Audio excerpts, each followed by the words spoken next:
धाराशिव जिल्ह्यात बर्ड फ्लूनं पुन्हा डोकं वर काढलंय।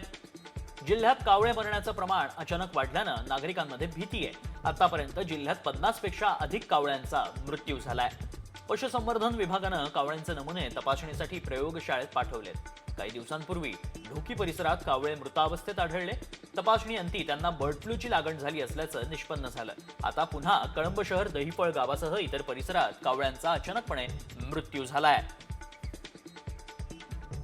या जानेवारी, फेब्रुवारी, मार्च या कालावधीमध्ये थोडंसं मायग्रेशन जास्त, एका जागेवरून स्थलांतरण कावळ्यांचं जास्त प्रमाणात वाढलेलं जातं। आणि एखादा जर कावळा कुठं जर इन्फेक्ट होऊन अशा जागेवरून आला तर मग बाकी त्याच्या सोबतचे कावळे एका ठिकाणी पाणी पिणे, एका ठिकाणी रहवास करणे, मोठमोठे झाडं जिथं उंच उंच झाडं असतात, जिथं सावली वगैरे त्यांना आश्रय चांगला मिळतो, अशा ठिकाणी ते राहण्याचा प्रयत्न करतात आणि एकत्र आल्यानंतर एकमेकाचं इन्फेक्शन वाढतं।